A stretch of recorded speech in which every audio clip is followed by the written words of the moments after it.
A kid would have to make him grow up. Literally changed my life along with therapy. Fresh out of high school, I got married, right? My dad came in and he's like, nah. cut.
Hi guys, welcome back to my channel. Today's video is going to be a Sunday reset with me. We're going to do some spring cleaning. I was doing a lot of spring cleaning yesterday and it honestly helps my mental health so much. A huge part of this video is going to be mental health. I feel like we all kind of struggle with it one way or another. I did so much decluttering yesterday and the day before. I have so much stuff to put on my Depop, so please help me out here. Divorce costs a lot of money. The worst month was $11,000 because we went to court that month. Also got a package from Grove Collaborative today and I'm so excited because I've wanted to try them out. They're on Amazon. You guys are gonna love it. I cannot stand fragrances. I have eczema, so that's a problem. This one I got was lemon. Lemon just makes me feel like everything's clean. Charlie does not want to come inside, but I'm ready to clean, so. Charlie, who's a good boy? Come on, who's a good boy? He's like, what do you want from me? Who's a good boy, Charlie?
These things are literally the best. Look, these kids just don't stop with their freaking drawings. Can I show them, Mom, what I draw? Yeah, bring it. Like, who does this? Can you see? If you liked it, then you had to subscribe and get us to 1 million subscribers. Like I said, artist. This one's Melania. What are those?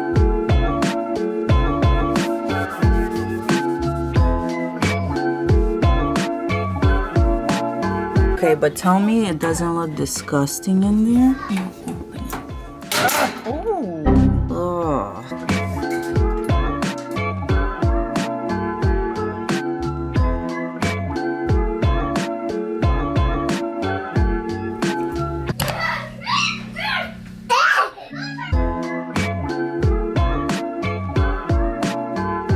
I feel like I couldn't really talk about certain things in the house, so I felt like I should just be in the car. In our house, we don't really talk about mental health. It's like a weird topic. This is a touchy subject, I guess, for me, and I'm sure for many of you that struggle with mental health or have struggled or have family, friends that have struggled with their mental health. It's really no joke. It can really take somebody over. I've just been really struggling a good amount, to be quite honest. I feel like a lot has happened one after the other. Literally no time in between to process certain events. For example, filed for divorce, right? I left the house. We separated May 13th. About 10 days later, I get into my first car accident. Then I started dating somebody for a month straight. It didn't work out. Since I never had the experience of going out when I was in my early 20s, you know, 21, whatever, that's what I started doing over the summer. Now it's kind of quieted down a bit. It got a little annoying. I don't know, it's like it takes a lot of energy out of you to go out and stuff like that. I can't really talk about it that much, but the whole divorce thing is a huge stressor in my life. It's probably the biggest one, and it doesn't have to be, but my ex, of course, wants to be difficult, hasn't given his financial affidavit, his information, which is like essential to getting a divorce started and actually separating assets, child support, the kids, and he hasn't done anything, and it was due in August. It's January.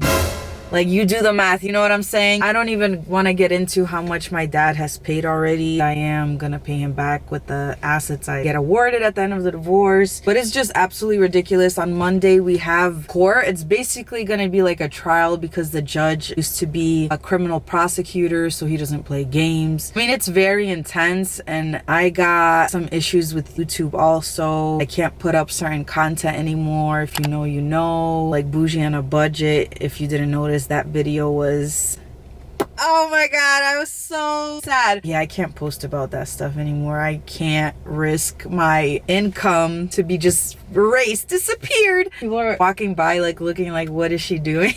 I'm like the only YouTuber, I swear, in the vicinities. The reason why I want to talk about mental health is because ever since about March or so, I did start doing therapy. I didn't realize this, but a week before I left the house and felt strong enough to be like, okay, I can't live like this anymore. This is so terribly unhealthy for me and the kids. We need to leave. A week before, my therapist switched to the one I have now, Danielle. I freaking love her. She tells it how it is. That's what I needed in my life, and that's what I need in my life. I mean, she's just absolutely incredible. I had 1 or 2 sessions with her, and then a week later I felt strong enough to leave. Definitely had to do with the embarrassment of having to tell a person everything that has been done to me, how many times I've been cheated on, with who, when, blah blah blah, while I was pregnant. I think the reason why I decided to go into being a therapist and work at a private practice and everything is because mental health is kind of taboo in Ukraine, or at least it was when I was growing up there. And it wasn't something we talked about, like emotions or anything like that in the household. When I got to the USA when I was 6, it was just not something we talked about. Even I've never seen my dad cry until his brother passed away, like really young. If you've seen my first psychic reading video, that's gonna be up above. Literally, the psychic Tasha Martinez, she's also the freaking best. My therapist actually referred me to her, and because I asked her, like, do you know any psychics? Like, I want to try it for YouTube for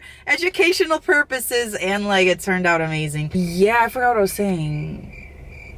It was just not talked about. So I think that was part of the huge intrigue I had for psychology classes and just understanding the human mind, human behavior. Also, my aunt, which is Ella's mom, she is a professor in psychology. I've come to her classes in Ukraine and stuff just to listen in the back of the room and see what it's like. At first, I thought I wanted to be a professor of psychology, but I just found more intrigue with being a therapist, being one-on-one with people and actually talking to them, helping them better their lives, whether it's adults or kids, adolescents. I've talked about this a couple times. I experienced, I don't think I could say it, SA. That happened to me when I was like 15 or 16. That's kind of what snowballed this whole mental health thing I have going on currently, I guess. It's a lot to dive into, but 3 big things happened around the same period of time. So it caused a lot of emotional issues for me, self-esteem issues, and just not knowing who I am and what do I want out of life, and the victim mentality of why did these things happen to me. Got married early. It's so sad because, you know, when you get married and start your own family, you really want to do better than your parents did and create a better environment, more healthier, more positive. That was the goal, and that did not happen whatsoever in my part 1 story of love and marriage, because I know there's going to be a part 2. to. I know that's what I deserve, that's what I want, and that's what I'm gonna get. Power of manifestation or whatever. My history with depression and anxiety really started in 2010, 2011 when all of these traumatic events kind of happened at one period of time. I started going to the therapist in school, in my high school. He tried to put me on antidepressants, but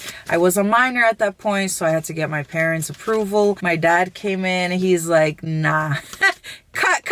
No, we're not doing that. You know, she's not crazy. She doesn't need to be on these crazy pills. I was like, okay. And I kept going to therapy, whatever. It definitely helped. And it was my first taste of, okay, this is really cool. Like this job of, you know, being a therapist. Basically, fresh out of high school, I got married, right? My ex went into the Air Force, proposed to me. We got married. And then there goes the other part of my life. Basically like a decade almost of a really lonely life. Being a military wife. I mean, only the strong survive. I now understand why it's such a huge divorce rate with military marriages. I mean, it's ridiculous. The military really gives people a way to live a double life. Let me just say that, which my ex definitely enjoyed. A really horrible idea I had is that if we had kids or a kid, maybe that would help him change and grow up. Do you know how dumb I know that sounds right now? I genuinely was like, okay, he's doing all this ridiculous stuff now, treating me like this. A kid would have to make him grow up and be a man. No, I cannot believe. I really had no one to talk to. I genuinely had no one to talk to and get good advice from. I should have been in therapy at that point.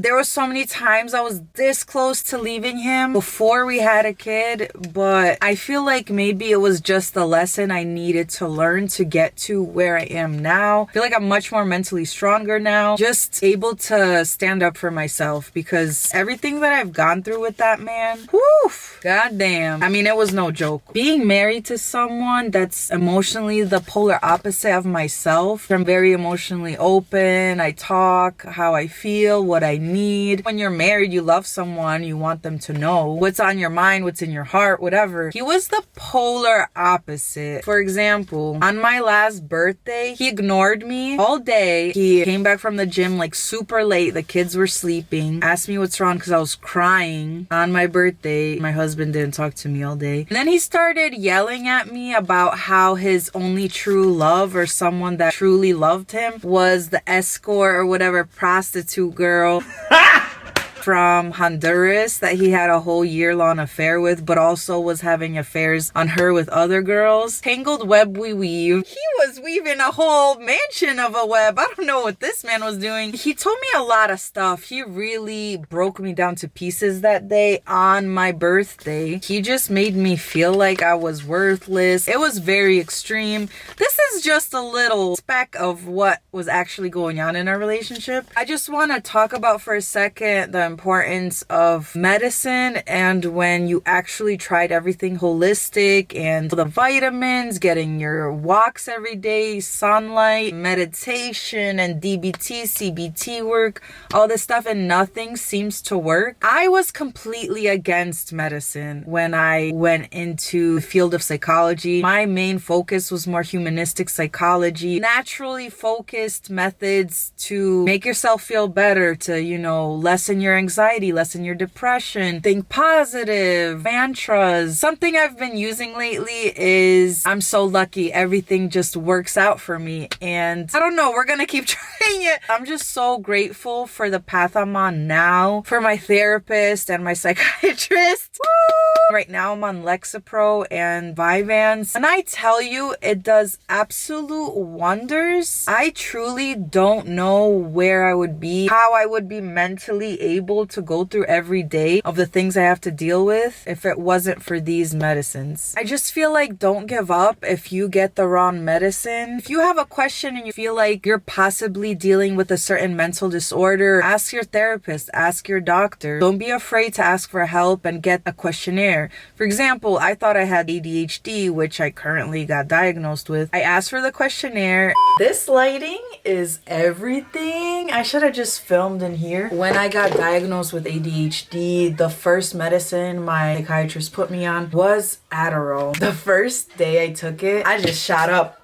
The energy, it was like I was washing the baseboards. I was doing things I never done before, like things I never wanted to do before, but I was happily doing everything. Like I could not sit still. I was on a rampage to just make the house spotless. I sat down for a couple minutes because I love to sit at my computer. Clearly, like you guys see, a lot of my videos are right here, and I was like, I gotta go. I took my speaker. Literally the sound quality is amazing. It was $20. So I went on a whole like run walk thing, and I just wanted to keep going.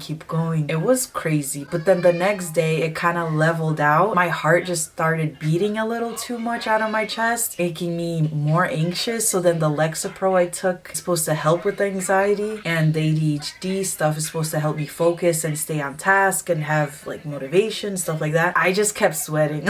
On Adderall, I just kept sweating, and at 2 p.m. about in the middle of the day, I would start getting mad, irritated, like I would want to fight people. I'd get physically angry, and I was like, girl, we need to change this up. We can't take this medicine. So thankfully, I have my Lexapro escitalopram, 20 milligrams. I took it 5 milligrams at first, 10, and then we just upped it to 20 because the effects were kind of wearing off. I was kind of getting down in the slumps, in the slums, whatever it's called. Had the Adderall 20 milligrams XR, the slow release. Now I'm on Vyvanse 20 milligrams. Every 2 weeks or so, or a month or so, I have appointments with my psychiatrist just to see how I'm doing. Not every time we up my medicine, but I think I need to up the Vyvanse because it's a pretty low dose. It's like starting out dose. I'm in school, like I need help. Okay, these have literally changed my life along with therapy. Did wonders for me. I'm a better person. I'm more level-headed, more understanding, more clear-minded. I can focus. I got a planner now, getting my life together. And no, I'm not ashamed to talk about it. I feel like some people are really ashamed to talk about medicine and therapy and getting help, but it is so crucial. You need to take care of that. I honestly feel that mental health comes before physical health sometimes, because if you're not in a good headspace, if you're so depressed, so incredibly anxious, how in the world are you going to have the energy to physically do something, to physically get out of bed, to go to work, go to the gym, to help your kids? Yeah, so my plan, of course, is to get off all medicines eventually. Just right now, it's such a stressful situation that sometimes I think about it and imagine how I would deal with these things off of any medicine, and I truly don't know. I think my mind would be going 1,000 miles per minute. It would just be a bad situation. So I'm glad I didn't cry this video. That's cute. But let me know what you guys think. Let me know your guys' experiences if you've been on ADHD meds or Lexapro or whatever, because I'm just curious. A lot of my friends are on Lexapro. I don't know what it is with Lexapro. My cousin's on Lexapro. My ex is on Lexapro. Thank you guys so much for watching this video. Don't forget to like, comment, subscribe, hit the bell so you know when I come out with a new video, and I'll see you guys in the next video.